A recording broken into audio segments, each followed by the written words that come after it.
Hello everyone, welcome to the platform agriculture वाला। मैं हूं डॉक्टर प्रियंका भारद्वाज और आज हम बात करने वाले हैं बीपीएससी के लिए मोस्ट इंपॉर्टेंट बुक्स के बारे में। जैसा कि आप सबको पता है कि बीपीएससी में आपके प्लांट सुपरवाइजर्स के लिए और प्लांट इंस्पेक्टर्स के लिए पोस्ट निकली हैं। तो उसके लिए प्रीवियस ईयर में कौन कौन से इंपॉर्टेंट आपके टॉपिक्स थे जहां से क्वेश्चंस पूछे गए थे, और साथ ही साथ कौन कौन से ऐसे ऑथेंटिक रिसोर्सेज हैं जिन्हें आप सबको फॉलो करना चाहिए। तो आज की वीडियो में आपको एक कंप्लीट इन्फॉर्मेशन मिलने वाला है कि कौन कौन से रिसोर्सेज के साथ में आप तैयारी कर सकते हैं अपने एग्जाम की। तो सबसे पहले तो अगर हम बात करते हैं बीपीएससी के बारे में, आप सबने सुना होगा कि बिहार में 694 टोटल जो वैकेंसीज हैं, टोटल जो आपको वैकेंसीज हैं या फिर टोटल पद आपको देखने को मिल रहे हैं। और इसमें कौन कौन से हैं? एक तो आपके प्लांट सुपरवाइजर्स की वैकेंसीज हैं और साथ में इंस्पेक्टर्स की वैकेंसीज हैं, यानी कि पौधा संरक्षण पर्यवेक्षक की वैकेंसीज यहाँ पे देखने को मिल रही हैं और पौधा संरक्षण निरीक्षक की वैकेंसीज यहाँ पे देखने को मिल रही हैं। अब इन वैकेंसीज की अगर हम बात करते हैं, और आप सबने देखा होगा कि इसमें जो पेपर 1 है और पेपर 2 होने वाला है। पेपर 1 में मोस्ट इंपॉर्टेंट सब्जेक्ट्स की अगर हम बात करते हैं तो आपका एग्रीकल्चर के जैसे agronomy, soil science, genetics and plant breeding, extension, economics, horticulture, plant patho ento etcetera, ये सारे सब्जेक्ट्स आपके आने वाले हैं। लेकिन अगर हम वही पेपर 2 की बात करते हैं जो कि आपका स्पेशलाइज्ड सब्जेक्ट है, क्यों? क्योंकि वहां पे हम बात करने वाले हैं प्लांट प्रोटेक्शन से रिलेटेड। और प्लांट प्रोटेक्शन में जो सबसे मोस्ट इंपॉर्टेंट ग्रुप्स आते हैं वो है प्लांट पैथोलॉजी, एंटोमोलॉजी एंड निमेटोलॉजी। तो यहाँ पे अगर हम देखते हैं तो बेसिकली आपको एडवांस्ड एंटोमोलॉजी देखने को मिलेगी, बेसिक टू एडवांस्ड, और साथ में आपको प्लांट पैथोलॉजी और साथ में आपको निमेटोलॉजी के जो क्वेश्चंस हैं वो आने वाले हैं। नाउ थोड़ा सा अगर हम देखते हैं यहाँ पे सिलेबस के बारे में, तो आप सबने गो थ्रू किया होगा सिलेबस में। अब जब आपने सिलेबस देखा होगा, आपने देखा होगा मैम इतने सारे टॉपिक्स हमें सिलेबस में दिए गए हैं। जैसे आपको एग्रोनॉमी, कंप्लीट एग्रोनॉमी यहाँ पे दी गई है, फार्मिंग सिस्टम्स के बारे में यहाँ पे पूछा गया है। ये सारा का सारा सिलेबस आपने एक बार देखा होगा। आपके जो प्लांट पैथोजेनिक ऑर्गेनिजम्स हैं उनके बारे में है, बैक्टीरियोलॉजी है, माइकोलॉजी है, प्लांट पैथोलॉजी है, हॉर्टिकल्चर है। ये सारा का सारा सिलेबस आप एक बार देख चुके होंगे कि क्या सिलेबस है। अब आपको लग रहा होगा कि मैम सिलेबस तो इतना बड़ा है, इतनी सारी स्लाइड्स आप सिलेबस की दिखा रहे हो, लेकिन यहाँ से कौन से मोस्ट इंपॉर्टेंट टॉपिक्स हैं जो प्रीवियस ईयर में पूछे गए, या फिर कौन से बुक से हम प्रिपेयर कर सकते हैं। सबसे पहले तो देखते हैं कि इस एग्जाम में कौन कौन से टॉपिक से क्वेश्चंस आए थे। सबसे पहले अगर हम देखते हैं लास्ट टाइम के एग्जाम की, तो जो लास्ट टाइम एग्जाम रहा था, एग्रोनॉमी में क्रॉपिंग सिस्टम के ऑब्जेक्टिव्स के ऊपर क्वेश्चन आया था, वाटर रिक्वायरमेंट डेल्टा कॉन्सेप्ट पे क्वेश्चन आया था, टिलेज के ऊपर क्वेश्चन था, सस्टेनेबल एग्रीकल्चर के ऊपर क्वेश्चन था, और बिहार के एग्रो क्लाइमेटिक जोन से रिलेटेड क्वेश्चन आया था। इसके अलावा कुछ डेटा बेस्ड क्वेश्चन आपको देखने को मिले थे। दूसरा, अगर हम प्लांट प्रोटेक्शन की बात करते हैं, क्योंकि ये आपका मेजर सब्जेक्ट है, तो यहाँ से बॉर्डेक्स मिक्सचर पे क्वेश्चन आया था, डिसऑर्डर्स पे क्वेश्चन था, कुछ डेफिनेशंस पे क्वेश्चन था, कुछ कॉमन मैनेजमेंट पे क्वेश्चन था, कुछ बेसिक पैथोजेंस के ऊपर क्वेश्चंस थे, स्पोर्स और उनके स्ट्रक्चर पे क्वेश्चंस थे, डिसीज और कौन सा ऑर्गेनिज्म उनको कॉज करता है उस पे क्वेश्चंस थे। लेकिन साथ ही साथ इस पॉइंट को मिस मत करिएगा, हिस्ट्री पे भी क्वेश्चंस आए थे। जितने भी प्लांट पैरासिटिक नेमेटोड्स हैं उन पे क्वेश्चन था, इंसेक्ट्स के बेसिक पे क्वेश्चन था, बायो कंट्रोल एजेंट्स के ऊपर क्वेश्चन आया था, देन आपका एपिकल्चर पे कुछ क्वेश्चंस थे, और डीपा का जो ईयर है उस पे भी आपको क्वेश्चन पूछा गया था अगर हम एंटोमोलॉजी की बात करते हैं। हॉर्टिकल्चर में मेनली अगर आप देखोगे वैरायटीज के ऊपर, प्रोपेगेशन के ऊपर, पोस्ट हार्वेस्ट के ऊपर, हार्मोन्स के ऊपर और टर्म्स के ऊपर क्वेश्चंस आए थे। सॉइल साइंस में सॉइल फर्टिलिटी के मेथड्स के ऊपर, कुछ टर्म्स के ऊपर, हाइग्रोस्कोपिक कोफिशिएंट के ऊपर, न्यूट्रिएंट्स के ऊपर और सॉइल वाटर कांस्टेंट के ऊपर क्वेश्चन आया था।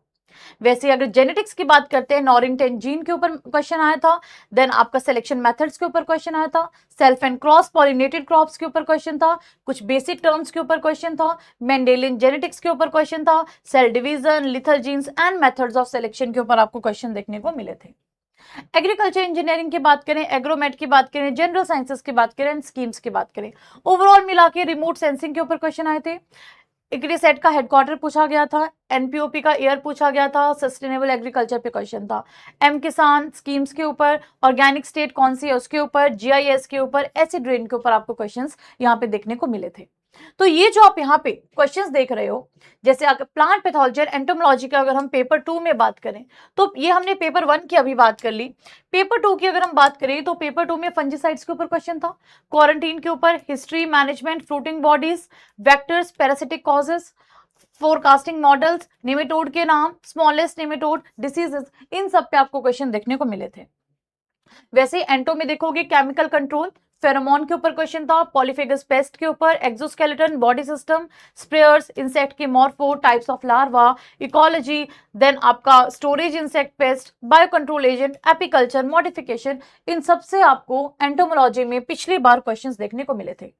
अब आप बोलोगे मैम टॉपिक तो हमने सारे कंप्लीट कर लिए, हमें थोड़ा सा आइडिया भी मिल गया कि ये टॉपिक हमारे ऐसे टॉपिक्स थे जिनसे क्वेश्चन पुट हुआ था, लेकिन अब ये जो वैकेंसी आने वाली है इसके लिए हमें बहुत ही बेहतरीन तरीके से तैयारी करनी है। अब इस वैकेंसी के लिए हम कौन कौन से रिसोर्सेज को फॉलो करें?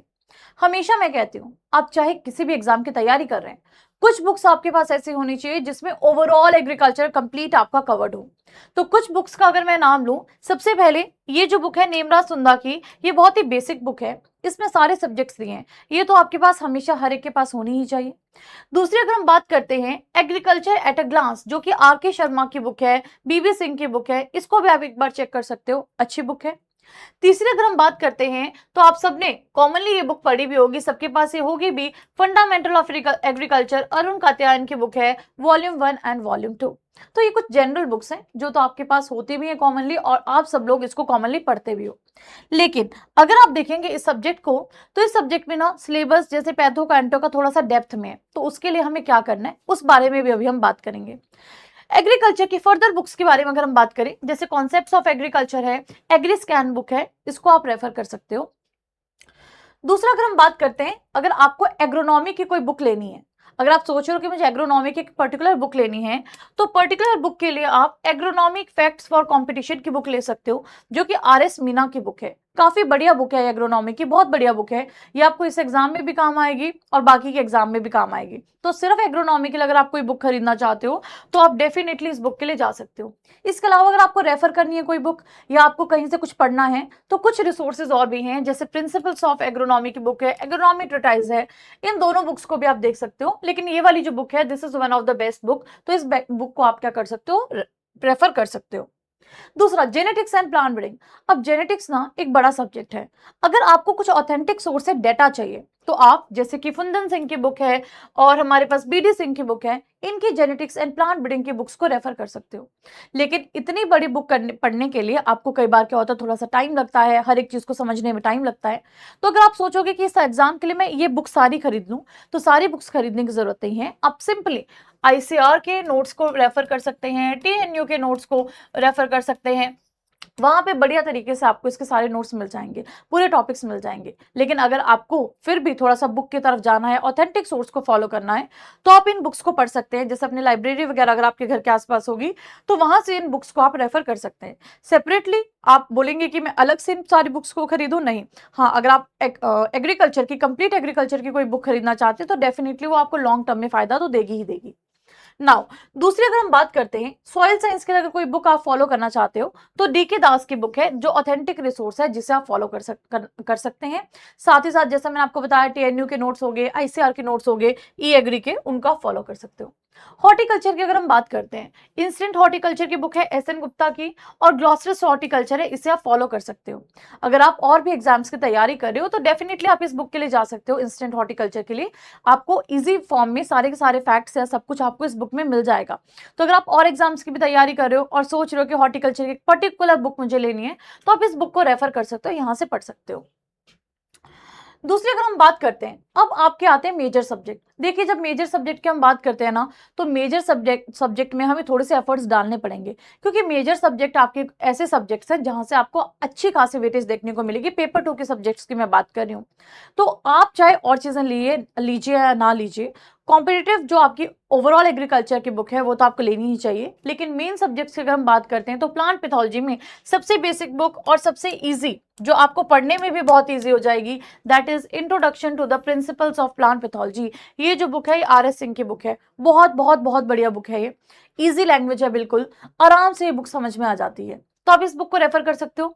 लेकिन अगर आप लाइब्रेरी में जाते हैं या कहीं पढ़ते हैं, तो अगर आपको एच.सी. दुबे की बुक मिलती है तो उसको भी आप रेफर कर सकते हो, या फिर आप जो प्लांट डिसीजेस के लिए आर.एस. सिंह की बुक को रेफर कर सकते हो। लेकिन सबसे फंडामेंटल्स के लिए, जो आपके बेसिक टर्म्स को, सारे कॉन्सेप्ट्स को क्लियर करता है, ये वाली बुक जो है, ये आपके फंडामेंटल्स के लिए, बेसिक्स के लिए बेस्ट बुक है, तो इसको तो आप डेफिनेटली रेफर करिएगा, इस बुक को अच्छे से पढ़िएगा। या फिर आप टीएनयू के नोट्स पढ़ सकते हैं, एनजी रंगा के नोट्स पढ़ सकते हैं, आईसीआर के नोट्स को रेफर कर सकते हैं। नेक्स्ट अगर हम बात करते हैं एंटोमोलॉजी की बुक, एंटोमोलॉजी में आप सबने सुना होगा, ये जो आपके पास इंसेक्टा की बुक है, इसमें सब चीजें बहुत अच्छे से दी गई हैं, तो आप इंसेक्टा बुक को रेफर कर सकते हो। इसके अलावा टेक्स्ट बुक ऑफ एंटोमोलॉजी है, एंटोमोलॉजी रिफ्रेशर है, इन बुक्स को भी आप फॉलो कर सकते हो। एंटोमोलॉजी रिफ्रेशर में बहुत सारे फैक्ट्स टॉपिक वाइज आपको अच्छी तरह से वहां पे दिए गए हैं, तो आप इन बुक्स के लिए भी जा सकते हो। तो आप ऑथेंटिक सोर्सेज को फॉलो करिए और उनको ही आप रेफर कर सकते हो, राइट। नेक्स्ट अगर हम बात करते हैं न्यूमेटोलॉजी की, तो न्यूमेटोलॉजी वाला जो आपका पूरा का पूरा पार्ट है, वो आराम से आपके जो फ्री नोट्स आपको मिलते हैं अलग अलग साइट्स पे, जैसे टीएनयू के, आईसीआर के, वहां से आप रेफर कर सकते हो। सिमिलरली एक्सटेंशन एंड इकोनॉमिक्स के लिए भी आप सेम रिसोर्सेज को फॉलो कर सकते हैं। तो मेन कंक्लूजन यहां से क्या निकलता है कि पेपर 1 में सारा एग्रीकल्चर आ रहा है। पेपर 1 तो इंपॉर्टेंट है ही, लेकिन पेपर 2 में आपको और भी ज्यादा मेहनत करनी पड़ेगी। जिस सब्जेक्ट से आप सब डरते थे, आप सब लोग भागते थे कि मैम पैथो से डर लगता है, एंटो से डर लगता है, अब इस टाइम पे ना वही सब्जेक्ट आपको सिलेक्शन दिलवाएंगे। तो पेपर 2 के जो मेजर सब्जेक्ट्स है ना, उन पे तो ज्यादा फोकस करना है, पेपर 1 पे तो फोकस करना ही करना है। प्रीवियस ईयर के क्वेश्चन अगर आप देखोगे तो आपको ध्यान में आएगा कि मैम बेसिक से ज्यादा क्वेश्चन पूछे गए हैं। भाई बहुत सारी जगह पे आप देखना कि बेसिक कॉन्सेप्ट से क्वेश्चन आए, तो बेसिक्स को क्लियर करना बहुत जरूरी है। एप्लीकेशन बेस्ड कॉन्सेप्ट्स हैं, ऐसा नहीं है कि सीधा रटा रटाया लाइन वहां पे आ गई है, कुछ आपके ऐसे क्वेश्चंस भी हैं जो एप्लीकेशन बेस्ड हैं, प्रैक्टिकल बेस्ड है। तो डेली प्रैक्टिस भी आपको करने की जरूरत है, जो भी टॉपिक पढ़ते हो उसके एमसीक्यूज वगैरह लगाइए, बहुत जरूरी है ये। दूसरा, टाइम टेबल अपना बनाइए। ये जो टाइम टेबल आपका होना चाहिए ना, मिनिमम 2 स्लॉट्स में टाइम टेबल जाना चाहिए, एक पेपर 1 के लिए और एक पेपर 2 के लिए। रोज आपको पेपर 2 का कोई एक सब्जेक्ट तो पढ़ना ही पढ़ना है, चाहे प्लांट पैथो शुरू करो चाहे एंटो शुरू करो, लेकिन रोज पढ़ना है उसे, साथ में एमसीक्यूज भी प्रैक्टिस करने हैं, वेरी वेरी इंपॉर्टेंट। और अगर हम पेपर 1 की बात करें, कोई भी एक सब्जेक्ट पकड़ लीजिए पेपर 1 का, साइड बाय साइड रोज मिनिमम आपको, चाहे अगर आप वर्किंग है तो 2 घंटे का स्लॉट तो बनाना चाहिए। 1 घंटे आप पेपर 1 की तैयारी करिए और दूसरे घंटे में आप जो बेसिकली हमारा प्लांट पैथो है या फिर एंटोमोलॉजी है उसकी तैयारी करिए। तो minimum 2 hours are required, 1 hour for this, and जो आपका 1 आवर है वो आपको इसके लिए बेसिकली देना ही देना है। तो अगर आप करेक्ट स्ट्रेटेजी को फॉलो करोगे, क्लैरिटी रखोगे, तो सिलेक्शन डेफिनेटली मिलेगा। स्ट्रेटेजी इसमें क्या है, फॉर नाउ आपको सिर्फ और सिर्फ पढ़ने पे ध्यान देना है, बेसिक्स को, कॉन्सेप्ट को क्लियर करना है, एमसीक्यूज को लगाना है। फिलहाल और कोई स्ट्रेटेजी नहीं है इसमें, सिर्फ पढ़ाई पे ध्यान दो, बेसिक्स पे ध्यान दो, अपने कॉन्सेप्ट्स को क्लियर करो, तो आधी से ज्यादा चीजें आपकी खुद ही सॉल्व होने लगेंगी।